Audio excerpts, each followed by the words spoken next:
मुर्दाबाद नक्सलवाद, मुर्दाबाद मुर्दाबाद मुर्दाबाद। बस्तर में शांति लाना है, छत्तीसगढ़ के बस्तर में शांति लाना है। आप देख रहे हैं नेट्रिक न्यूज, मैं हूं आपके साथ असरार अहमद।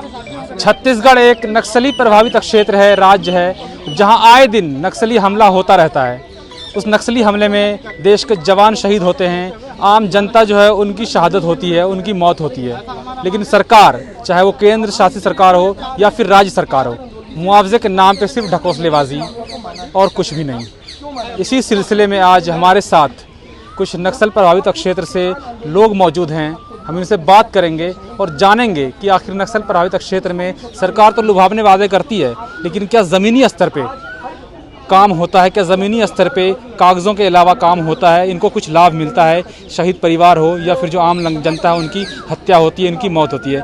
आपका नाम क्या? सबसे पहले तो मेरा नाम है विजय प्रकाश गुप्ता, मैं जिला राजनांदगांव का रहने वाला हूँ। मैं खुद नक्सल पीड़ित हूँ और जन सेवा संगठन का प्रदेश अध्यक्ष हूँ आज छत्तीसगढ़ का। आप लोग आज दिल्ली आने को मजबूर हुए हैं, क्या केंद्र सरकार हो या फिर राज्य सरकार नक्सल प्रभावित क्षेत्र में क्या काम कर रही है, नक्सल को खत्म करने के लिए क्या काम कर रही है? और आप लोगों ने इतने दिन में, इतना टाइम हो गया नक्सल प्रभावित क्षेत्र, कितना कुछ झेला है, कितना कुछ सहा है? छत्तीसगढ़ शासन द्वारा नक्सल पीड़ित पुनर्वास योजना तो बनाई गई है सन 2001 में। उस समय सलवा जुलूम चला है छत्तीसगढ़ में, ऐसे कई आम नागरिक मारे गए हैं। और मैं यही कहना चाहता हूं कि शासन को कि योजना सिर्फ कागज में ही बनाई है, आज योजना का संपूर्ण लाभ नहीं दिया जा रहा है। 100 में से मान के चलो 20% लोगों को कुछ कुछ दिया गया है, 80% लोग बाकी है। आज छत्तीसगढ़ राज्य में कम से कम 50,000 लोग हैं जो नक्सल पीड़ित पूरे हैं और सभी जिला में है, जैसा बीजापुर जिला है, दंतेवाड़ा है और कोंडागांव है, सुकमा है और यहाँ पे नारायणपुर है, कांकेर है, राजनांदगांव है। ऐसे नक्सल प्रभावित जिला जितने भी है, बहुत जगह ऐसे नक्सल पीड़ित है। आज नारायणपुर में तो बहुत ज़्यादा हैं, नारायणपुर और बीजापुर सुकमा में। लेकिन योजना का लाभ आज शासन द्वारा नहीं दिया जा रहा है, केवल कागज में ही बताया जा रहा है। अगर हम कभी आंदोलन किए, कोई पत्र व्यवहार किए तो 5 लोग को 10 लोग को बुला के उनको कुछ दे दिया जाता है, उसके बाद फिर नहीं दिया जा रहा है सभी को। और हमारे द्वारा जितने भी नक्सल पीड़ित परिवार है, इनके द्वारा अगर कई बार आंदोलन करने की ये किए हैं तो हमको रोक दिया जाता है। जितने भी नक्सल पीड़ित परिवार है इनको रोक दिया जाता है, इनको दबाव डाला जाता है कि तुम अगर कहीं जाओगे तो तुमको हम जेल भेज देंगे, इस टाइप का दबाव आता है वहाँ पे। तो हमने ये सोचे कि आज हमारी सरकार हम नहीं सुन रही है, छत्तीसगढ़ शासन, तो चलो इस मुद्दा को हम जंतर मंतर में जाके केंद्र शासन को रखेंगे और इस बात को बताएंगे केंद्र शासन को, सारी दुनिया जाने कि आज छत्तीसगढ़ शासन में क्या हो रहा है। लेकिन भूपेश बघेल सरकार लगातार दावा करती है, वादा करती है कि हम ऐसे लोगों के साथ हैं जो पीड़ित हैं, जो प्रभावित हैं, नक्सल से प्रभावित परिवार है, उनके लिए खड़े हैं, उनके साथ खड़े हैं। जी, सरकार तो बड़ी बड़ी दावा करती है, सरकार कोई भी आए, चाहे बीजेपी सरकार हो चाहे कांग्रेस सरकार हो, सरकार कोई भी हो, बड़ी बड़ी बात करेगी नक्सलवाद मुद्दा खत्म करने के लिए, लेकिन नक्सलवाद खत्म नहीं कर पाएगी। मैं बता रहा हूँ आपको, नक्सलवाद खत्म इसलिए नहीं कर पाएगी कि मैं खुद नक्सल पीड़ित हूँ। मैं खुद नक्सल पीड़ित हूँ, मैं शासन को कितना सहयोग किया हूँ मैं जानता हूँ। केवल कागज कार्रवाई करेगी शासन, उसका अलावा और कुछ नहीं करेगी। आप नक्सल पीड़ित हैं, आपने क्या सहयोग किया, आपने क्या देखा है, आपके साथ क्या बीती है? मैं करीबन 15 साल पुलिस की मुखबिर रहा और मैं होटल चलाता था बॉर्डर पे, छत्तीसगढ़ महाराष्ट्र बॉर्डर पे, और पुलिस को समय समय पर मैं सपोर्ट करता था। 17 फरवरी 2014 को आईजी के साथ मिल के हमारी एक प्लानिंग बनी थी और उस मिल के मैंने 7 नक्सल को इनकाउंटर करवाया। जो नक्सलियों को मैं गाड़ी पे बैठाल के जहाँ पुलिस थी वहाँ पे लेके गया और फिर फायरिंग हुआ। मेरे गाड़ी के अंदर 7 नक्सल मारे गए, मैं ड्राइवर सीट पे था, ऐसा झुका हुआ था। उसके बाद ले दे के मेरी जान बची।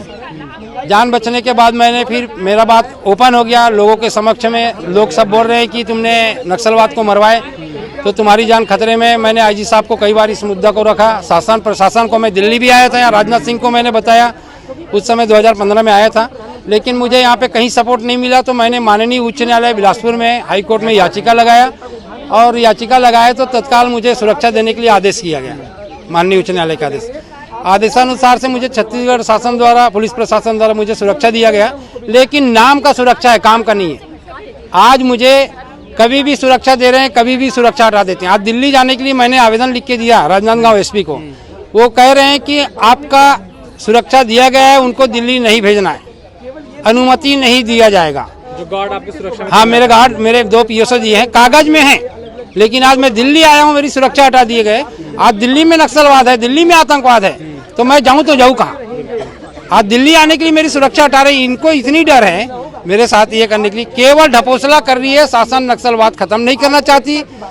पुलिस मुखबिर मारा जाए, आत्मसमर्पण करते जाए, इनके मुखबिर मारे जाए, गोपनीय सैनिक मारे जाए और जो पैसा आता है वो खाते जाए, ये चाहती है। आज ये भी चाहती है छत्तीसगढ़ शासन की विजय गुप्ता, अगर इसको किसी ने निपटा दे तो ठीक है, हम बोलेंगे कि ये नक्सलवाद इसको मार दिए, लेकिन जो देश के लिए करा है वो मरेगा।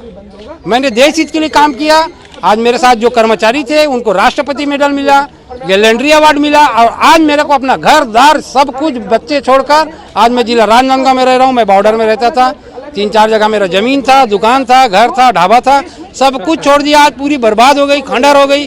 शासन उसका पुनर्वास योजना के तहत लाभ देने का था, आज मैं लाभ के लिए आवेदन लगाया तो बोलता है कि आप नक्सल पीड़ित नहीं हो। अब मैं जाऊँ तो जाऊँ कहाँ? लिखित में दिया है कि आप नक्सल पीड़ित नहीं हो। आज मेरे बच्चों को पढ़ा नहीं पा रहा हूँ, कुछ भी नहीं, मैं बहुत परेशान हूँ। मैं चाहता हूँ कि अगर शासन इसी तरीके से अगर व्यवहार करती है सभी लोग से, अगर मेरे साथ में इस टाइप का व्यवहार करी तो बाकी लोग इतने पूरे नक्सल पीड़ित हैं। तो मैं चाहता हूँ कि अगर इसी टाइप का व्यवहार करेगी सरकार तो मेरी सुरक्षा एक तो हटा दिया जाए या सुरक्षा बढ़ा दिया जाए। मैं यही चाहता हूँ, और मैं ये चाह रहा हूँ कि सभी नक्सल पीड़ित परिवार को न्याय मिलेगा। नहीं मिलेगा तो हम लड़ते रहेंगे और दिल्ली आते रहेंगे, जंतर मंतर यहाँ अनिश्चितकालीन धरना प्रदर्शन। जब नक्सली हमले होते हैं तो उसमें आम लोग जो होता है या फिर आप जैसे लोग होते हैं उन पे कितना असर पड़ता है, वो कितना प्रभावित होते हैं इस चीज से? बहुत ज्यादा। मान के चलो जहाँ नक्सली हमला हुआ, जो मुखबिर के आधार पे अगर नक्सली मारे गए तो वो उनको घर द्वार छोड़ना ही पड़ेगा। ऐसे यहाँ पे कई लोग मुखबिर हैं जो बीजापुर जिला से आए हैं, सुकमा से आए हैं, आज कांकेर जिला से आए हैं। ऐसे कई मुखबिर हैं जिनको एसपीओ बना दिया गया था और निकाल दिया गया। हाँ, अभी इनको एसपीओ बना दिया है, निकाल दिया है। आज ये नक्सली से खतरा है। कभी नागपुर जा रहे हैं कमाने के लिए, तो कभी अहमदाबाद जा रहे हैं, तो कभी कानपुर जा रहे हैं। ऐसे अपने जीवन काट रहे हैं बेचारे।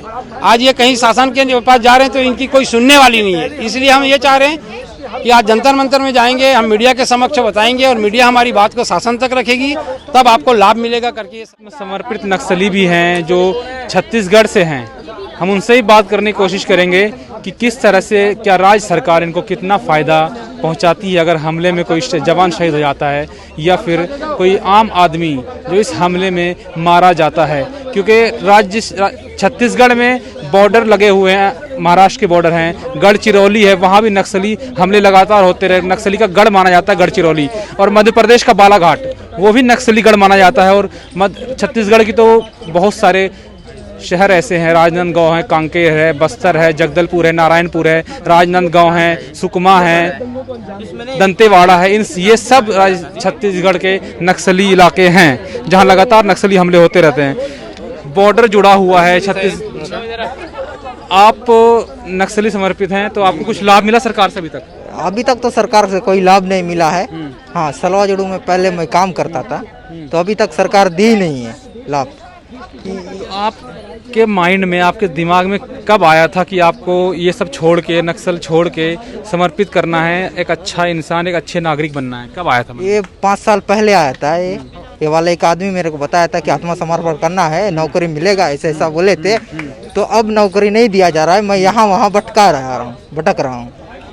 मतलब इधर उधर अब रहने के लिए जगह नहीं है। अंदर जाने से नक्सली यहाँ मारने के लिए हमको भगा रहे हैं इधर उधर से, जान जोखिम में। हाँ जी।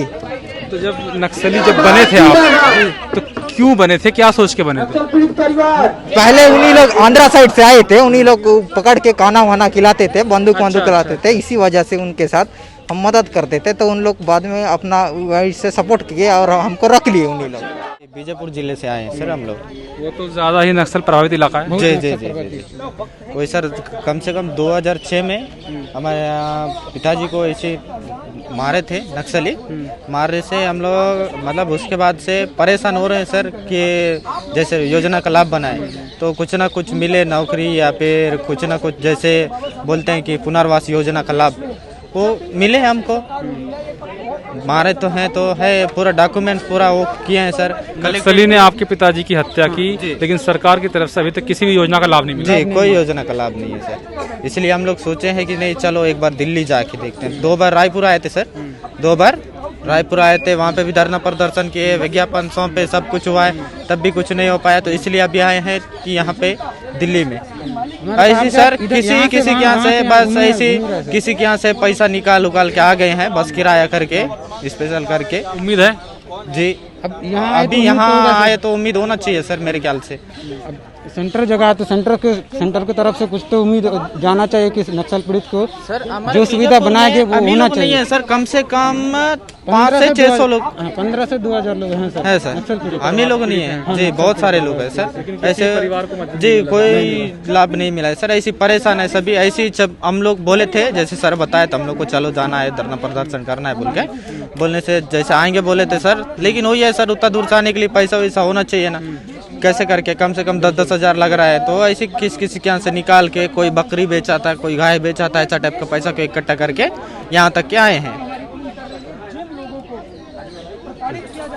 आप देख सकते हैं नक्सल प्रभावित इलाके से ये लोग आए हैं, जिन किसी के पिता की हत्या कर दी नक्सलियों ने, किसी के भाई की हत्या कर दी, और लगातार जो है नक्सली प्रभावित इलाकों में नक्सलियों का दबदबा रहा है। लेकिन राज्य सरकार जो वहाँ की कांग्रेस की भूपेश सरकार है, वो लगातार दावे करती है कि हम नक्सल को ख़त्म करने की पूरी कोशिश कर रहे हैं, लेकिन क्या ज़मीनी स्तर पर भी कोई काम हो रहा है?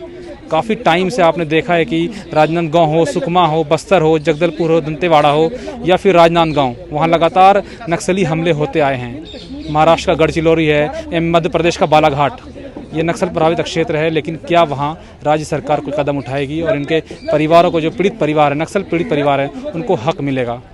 आप देखते रहिए नेटवर्क न्यूज़। मैं हूँ आपके साथ असरार अहमद।